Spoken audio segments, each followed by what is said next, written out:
Ladies and gentlemen, hey, hi, how you doing? Welcome back to the channel. Thank you so much for stopping by. Today, my friends, I've got another very exciting video for you guys. I was actually able to play the Call of Duty Vanguard beta early. The whole 6v6, 12v12, 24 versus 24, the real full multiplayer experience early with a bunch of other creators, with a lot of pros and other press people. Super awesome time, and today I'm here to tell you guys all about what I thought about multiplayer, obviously show off some gameplay of it, and go over just what you need to know about the beta and about Call of Duty Vanguard multiplayer in general. So as we go through it all, if you enjoyed the video at any point, let me know by dropping a like on it. Would be seriously appreciated. Let's aim for 3,000 likes on this video. And of course, if you're new to the channel or if you have not already subscribed, we're gonna be covering a ton of Vanguard stuff here on the channel in the coming months, obviously once the full game releases and everything going on there. So if you want to stay up to date with all of that, feel free to subscribe with your notifications turned on. Also, if you want to stock up on any G Fuel products for the betas or for the full release of the game, Code Immortal has got you covered with that spicy 10 to 30% off discount. If you're trying to grab a new tub, a shaker cup, a starter pack, anything like that, Code Immortal has you covered. So let's chat about Call of Duty Vanguard. First up, I want to give a big shout out and a big thank you to Activision for actually inviting me to play in this early beta play test. It was a ton of fun. This is the first time I've ever been able to play like a full-on beta early in my YouTube career, so that was super cool. The gameplays you guys will see, I'm sure you'll recognize plenty of names in the kill feed, playing against a bunch of other creators that I'm good friends with. A lot of CDL pros like Simp, I know Envoy was in there, Illy was in there, a lot of like top tier players. Gonna toot my own horn a little bit, was kind of hanging with them throughout all the games. It was a ton of fun though. Like, I actually really enjoyed the multiplayer aspect, the true multiplayer aspect of this game, because obviously the alpha was cool and it was cool for what it was, but it was just 2v2 and 3v3. Like, that's a mode that I'll play for, you know, the tournaments where we get cool blueprints and whatnot for a little bit, but it's not something I'm going to play all year round. That's what true multiplayer 6v6, 12v12 and up is going to be for, and it really is a really fun experience in my opinion. Very different from the alpha. It feels a lot more polished in my opinion, and a lot more full, I guess you could say. In this gameplay and throughout all the gameplay that you guys are going to see, it was on PC, highest settings possible, 120 FOV, affected field of view for ADS. So this is about as good as it gets in terms of gameplay experience and gameplay quality. So hopefully that sort of turns over into the video. YouTube sort of degrades the quality a little bit, but like I said, I honestly had a really good time on this game on multiplayer. It seemed like it played very well, very familiar. It definitely feels a lot like Modern Warfare. It's not a one-to-one. There are some different aspects here and there, but because it is built on an upgraded version of the Modern Warfare engine, it does feel very similar, and that I really enjoyed, because I'll take the Modern Warfare gameplay style over Cold War's any day of the week. I really do prefer that MW 2019 engine feel. And the TTK, though, is not a one-to-one of Modern Warfare, at least in my opinion. From what I was playing, it felt like it was a little bit longer. It's not a super slow TTK, but there's actually room to breathe in a gunfight, I guess you could say. Like, if you get shot, you have time to react. In Modern Warfare, if you got shot, you were dead. That was that. It definitely felt like you could react in a gunfight, though, and that I really enjoyed. The TTK was not too fast or too slow with really any of the weapons. We'll talk more on those in a bit, but I have this whole list of notes we're going to be going over, so there's quite a bit to sort of debrief you guys on, right? The movement, very MW and Warzone-esque. It felt so smooth. Back on PS5 when I was playing the alpha, it felt solid, but that's on 80 FOV, that's on console where I'm limited to 60 FPS on a different controller, so it wasn't like my true natural element, you could say. Jumping back on PC with the scuff impact in this environment that I'm used to, it felt so smooth, very comfortable, and super easy to grasp and get a hold of and, you know, jump right in with. There's not a big learning curve in terms of that, so I really enjoyed that. The movement felt phenomenal, buttery smooth. Like I said, PC felt very good. I was getting good frames the entire time. I do have a 3090, so like I'm sort of expecting to have decent performance on pretty much any game, but it felt very optimized. Didn't really notice any bad frame spikes or frame lagging, so that was really solid. Overall, PC experience was definitely, you know, a 2 thumbs up from me. The maps, we only got to play on a handful of them, but for what we did get to play on, they looked great. I was kind of worried that because it is a World War II game, it was going to look a little gritty and gray and dark and brown. Like, it was just going to be a brown and orange and gray game, right? But that doesn't seem to be the case on a lot of the multiplayer maps. The alpha definitely was that sort of gritty color palette, wasn't super appealing to look at. Multiplayer, though, there was a really broad diversity when it comes to the maps that we played. The courtyard map, I think, was called Red Star, is like snowy, so it's a bit more white and gray with the buildings surrounding it. The Oceanside map on the beach had a lot of different colors in it. Eagle's Nest, which actually takes place on like the side of a mountain in like this like lodge or like cabin area. Gorgeous looking map. Like, I really enjoyed the maps as far as the visuals went, and they also played pretty well on top of that. I really liked how the gameplay felt on a lot of them. I will be honest, some of them felt a bit too large for 6v6 gameplay. There were times when I was running around and I felt like I wasn't really finding players as often. But then when we switched to playing 12v12 and eventually 24 versus 24, the maps were perfect. It was that Call of Duty chaos that we all know and love. It was constant gunfights, constant action, and I love that. I'm all for the chaos, right? I live in the chaos, and I loved the 12v12 and the 24 versus 24. 6v6 was good, but like I said, it just seemed like it played a little slow at times on some of the maps. Others worked just fine. But overall, the game modes and the player counts I felt were solid, and they really fit for the maps. You can tell that they were built specifically with certain player counts in mind. Speaking of the player counts and whatnot, this is going to differ depending on what style of the game you're playing. There's standard, there's tactical, and then there's blitz. Standard is, I think, up to 12v12 or 14 versus 14, I think is what the Sledgehammer blog listed. Tactical is 6v6, and it's more your usual. And then there's also Blitz, which is by far the best part of the game. Blitz was phenomenal. That is the 24 versus 24 chaos. I loved it. It seemed like all the other players that we were, playing with, all the other creators and pros really enjoyed it as well. That was definitely the fan favorite mode, it seemed, and it was a good time. The chaos, like I said, was so much fun because it felt like Call of Duty. There were no dull points in a game. You were constantly in action. And the modes that we have, standard, tactical, blitz, they encompass all the different game modes themselves. So you can play any of the game modes. We ended up playing Team Deathmatch, which of course is standard, Kill Confirmed, standard, Domination, standard, and a new mode called Patrol, which is basically hardpoint, but instead of the hardpoint area rotating to P1, to P2, to P3, this is a hard point that is constantly moving around the map. It's constantly flowing around and moving. It's never stationary. So it added more of a flow to the map, I guess you could say, which again, I really enjoyed. It felt like the game modes played well and the maps played well when Patrol was being played.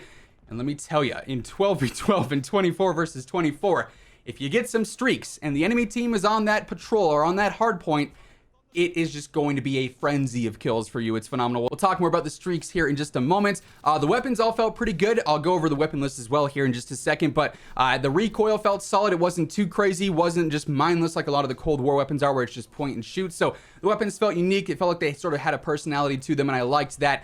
There was a slight, learning curve with using a certain weapon in a certain engagement and how you wanted to approach things like that. One of my big negatives, or one of my big cons with this is that by default, the minimap is the Modern Warfare 2019 minimap. It's not the classic minimap where if you shoot and you're not suppressed, you show up as a red dot. In this case, the only time you're showing up as a red dot is if there is a UAV up, which personally I don't agree with. I'm not a big fan of that. I would much prefer the Cold War minimap where if you're shooting and you're unsilenced, you're always on the minimap, you're showing up, you have to use a suppressor to stay secluded and to stay off of that. But there is a way to actually fix that we'll talk about here as we continue on throughout all the details. Now, though, I want to shift away from what I thought about the game and, the general overview of stuff to breaking down the weapons and the perks and the streaks and all the customization options that we're going to have access to, or that we had access to during this early playtest. So when it comes to the weapons, there were actually quite a few available. We couldn't play with every single one because we were capped at level 20, but we did have access to a handful of them. For the rifles, there were 5 on the main menu that we could see, and I'm just listing all the ones that we could see physically on the menu. We had the STG, the ITRA Burst, the BAR, the NZ41, and then also the Volk. For SMGs, we had the Thompson, the Sten, and the MP40. For shotguns, we had the revolving shotgun and the auto-loading shotgun. For LMGs, we had the MG42, the DP27, then also the Bren. For marksman rifles, we just had the M1 Garand. For snipers, we had the 3-line sniper and the Kar 98K, the Icon. For pistols, we had the machine pistol, the Rat, and the 1911. For launchers, we had the bazooka and the Panzerschreck. Then for the melees, we just had the knife. So that was all the weapons that we could see on the menu. I used a handful of them, and we'll be going over later this weekend what some of the best weapons in the game are, in my opinion, the ones you really want to, try and level up and use. In our limited time playing, I couldn't really max out a weapon and use all the attachments, so like the best loadouts really isn't a thing for the beta. We're also capped at weapon level 30 anyways, so we can't even unlock all the attachments, but I do want to, in a later video, highlight some of the better weapons and some of the weapons that I think players really want to, migrate towards right away, because they are a ton of fun to use and they're also really, really good. Now for perks, we had 3 perk categories. Like always, we had access to 4 per category. In perk 1, we had Ghost, which obviously, as we now know, thanks to the alpha, only works when you're moving or when you're in a streak, which I love. That's the way Ghost should work. We also had Fortified, which is basically Flak Jacket. We had Low Profile, which makes you immune to the effects of Piercing Vision, but we don't know what Piercing Vision is. That was not a part of the game that we played. I never saw it or experienced it, so I got no idea what that is, but Low Profile counters that. Then we also had Survival Training, which is basically Tac Mask. In perk 2, we had High Alert. That works just like it does in Warzone.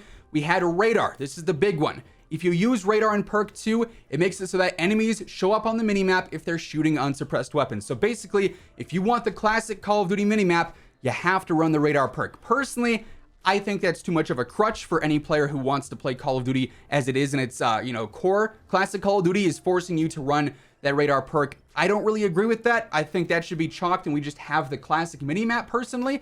Are they going to do that? Who knows? But to me, radar is going to be the only perk worth running in perk 2 just because of what it does. But outside of that, we also have forward intel that expands your minimap view. We also have tracker, which shows you enemy footprints just like it does in Warzone. Then in perk 3, we had demolition that gives you an extra lethal nade. We had double time, works just like it does in Warzone. Tactician, which helps you restock equipment. Then also overkill, which gives you 2 primaries. Then for the field upgrades, yes, field upgrades are returning. We had things like the supply box or the muni box for more ammo. You could have put on armor just like in Cold War multiplayer. There was a remote bomb. It's called the Goliath, where it basically just runs around on a track, blows up. Pretty simple, kind of like an RCXD in a sense, in a way. We also had the field mic and then also Dead Silence. Yes, Dead Silence is back as a field upgrade. It's not going to be a perk. I'm still sort of indifferent about that. I'm not too sure how I feel about Deady being a perk or not, but hey, it is what it is. Those are the field upgrades. Some have slower recharge times, some have fast recharge times, like Dead Silence, for instance, and those are just sort of to mess around with. They're not a huge impact on gameplay, in my opinion, but they're there to help you out. Then finally, we have kill streaks. Yes, kill streaks are returning, not score streaks. It's strictly based on how many kills you get in life.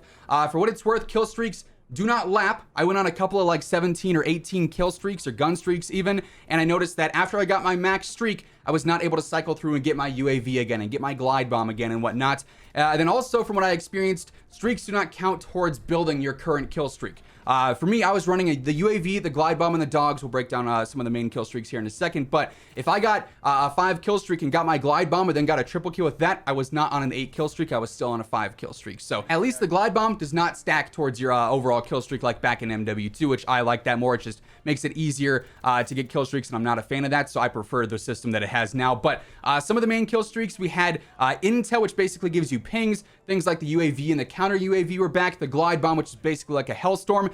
Kind of hard to control. I got a couple of nice feeds with it. I got a couple of quads. I think I got a 6-man at one point in 24 versus 24.